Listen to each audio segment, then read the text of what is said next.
Hello, my name is David Galen, Product Manager of the Coleman-Mach and MaxAir brands, both air excel companies. Today, we're going to show you how to properly install an electric heat element. The benefits of installing this electric heat element into your Coleman-Mach rooftop air conditioner is that it installs out of sight. And when plugged into shore power, this will provide you with 5,600 BTUs of heat. The benefit of this is that it allows you to use less of your propane, which is a limited resource within your RV. Now, let's jump into the installation. Now that we're in the RV, we're ready to start the installation of the Coleman-Mach Electric Heat Strip. To start, Coleman-Mach recommends that a licensed qualified technician perform this installation. Now, the tools that we're going to use today for the installation will include our safety equipment, glasses, and gloves. I've got a cordless drill with a Phillips bit, or I may need a Torx bit depending on the OEM, and a 3/16 Allen wrench. Included in our package, we provide heat element assembly, installation instructions, and a replacement selector switch knob. So our first step for this is to make sure that our selector switch knob is in the off position, and then we'll turn the 115 volt breaker off. We're ready to take this apart. To note, we're specifically doing this installation on a 48000 series rooftop unit and a manual control ducted ceiling assembly. The heat strip element that we have fits a 48000 and 45000 series air conditioner. We also have a heat element package which is separate for a 47000 series unit. Difference is the mounting bracket, which you'll have to do some assembly of that on a 4000 series unit. So first thing we're going to do, now that we have the power off, is remove our selector switch knob and our thermostat knob by pulling those down. We'll want to save those for later. I'm going to press in on my grill, remove it, slide a filter out and set aside. I'm going to do the same on the other side. Again, gently pushing in, pulling that down, sliding the filter out. At this point, we're ready to remove our outer shroud. And to do that, we'll use our cordless drill to remove the screws in the four corners.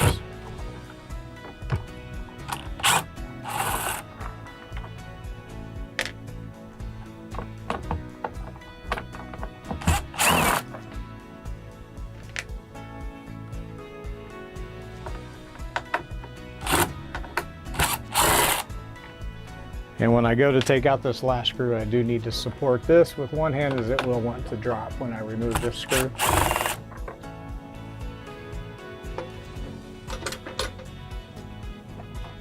We'll pull down the outer shroud and set it off to the side. Now we're ready to remove the inner shroud, removing these four screws. We're also going to remove our air chute assembly by removing the three inner screws on the inside. So to start this, first we'll take out the screws on the inside here, saving our screws for later.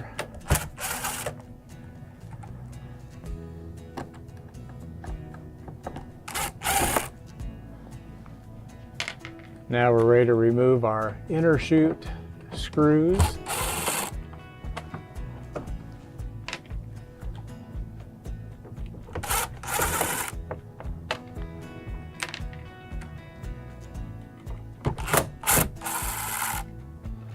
And so again, when I go to remove the last screw, I need to support this inner chute assembly, as it will want to fall down. And we'll let that come down and rest.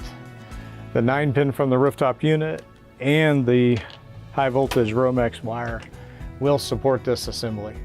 At this point, now we're ready to start our heater installation.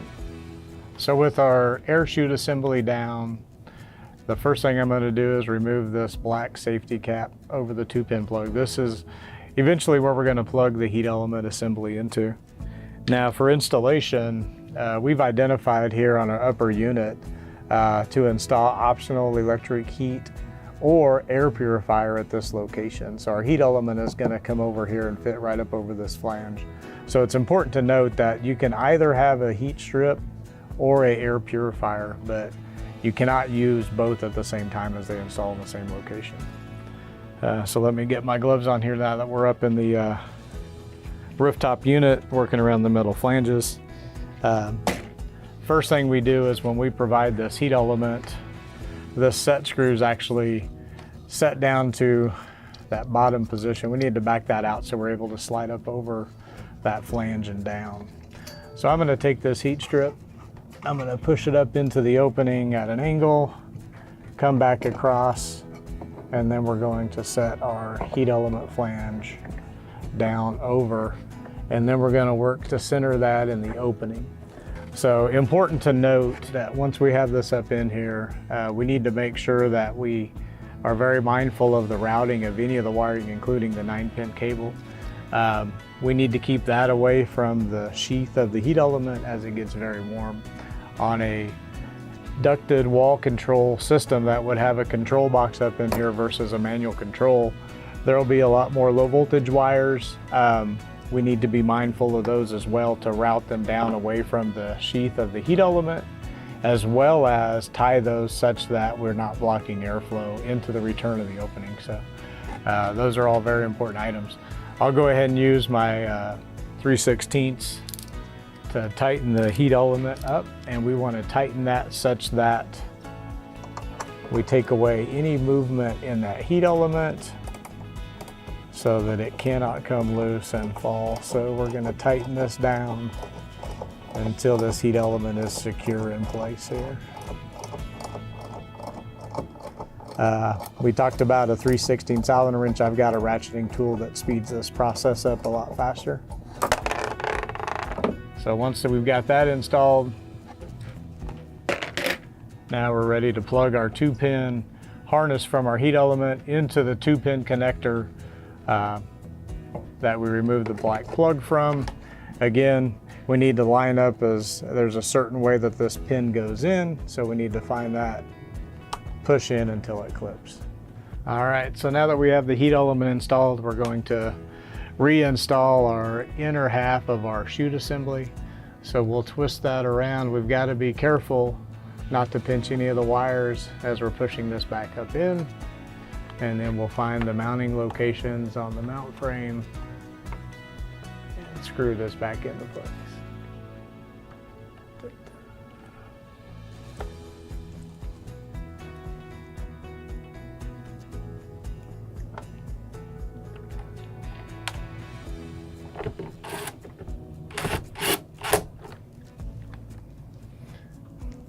Once we have one screw started, we're pretty much hands-free, at least at this point, for a while. We'll twist this around to line the hole up again. And finish by shooting these last 2 screws.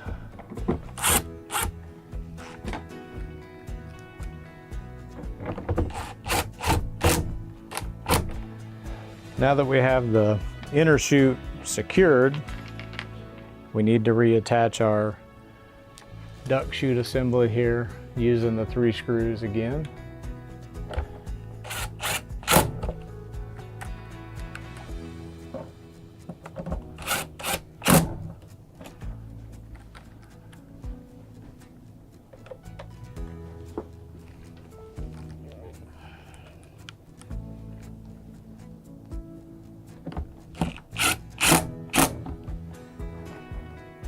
And so now that we've put that chute back up, I think you'll notice over here that our 9-pin wire is pushed back up inside, up towards that heat element. So I'm gonna need to reach up and I'm gonna pull this wire harness down such that that wire is not pushed up and cannot touch that heat element sheath. So this may require you to put a wire tie here to secure these wires so that they cannot touch that heat element. Very important to make sure no wires can touch that heat element sheath. At this point, we're ready to grab the outer shroud. Again, using the screws that we started with here. We will make sure to line up bottom of the shroud so that our selector switch and thermostat slide through there. And then the 4 holes on the outer grill, the shroud, will line up with holes on the mount frame. Once we get 1 screw in, we're pretty much hands-free and we can put the other 3 in.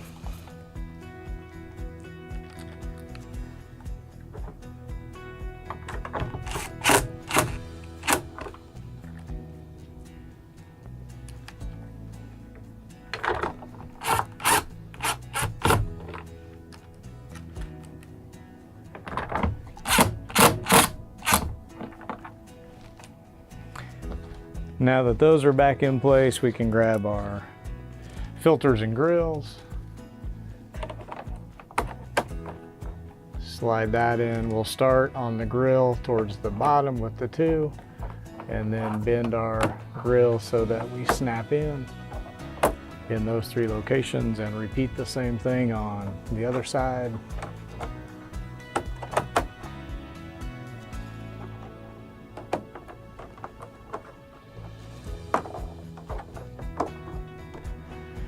So now we're ready to install the knobs. In the package, we provided 2 different knobs for us. So we'll go ahead, we're gonna reuse our thermostat knob. We've got to line up the D slot on the knob. The metal stem up here is actually our thermostat. So on the original knob, you probably noticed that you had off, low fan, and low fan. So what we've done is provide a new knob to replace that. The newer style sealing assemblies and an older style sealing assembly knob. But on this knob, we have off, low heat, and low fan. So we've replaced the fan settings on there with a low heat setting. So your sealing assembly comes heat ready. So all we have to do is replace the knob and plug in that heat strip and we're ready to go. So that completes that installation. We're ready now to turn our 115 volt AC breaker back on. And once we get back in here, we can turn on the selector switch to low heat and turn the thermostat up to call for heat. And if it's cool enough in here, you're ready to enjoy the electric heat strip. On the installation we just completed, you're now ready to turn the AC circuit breaker back on and turn your thermostat on to start enjoying the benefits of the electric heat strip. We specifically showed you today how to install a heat strip into a 48000 series air conditioner. We have 2 heat strips available, one that fits a 48000 and 45000 series unit, and a heat strip that fits the 47000 series unit. The benefits of using this heat strip are that it does install out of sight in the rooftop air conditioner. It also, when plugged into shore power, provides you with 5600 BTUs of heat. This allows you to not use up that limited resource of propane that you have within that RV and still allow you to heat that RV. Coleman-Mach recommends that a qualified licensed technician install this product. This product and a variety of other Coleman-Mach climate control accessories can be found at a local dealer or retailer near you. Thank you for watching this video. Thank you for using our trusted products, and good luck on your next adventure.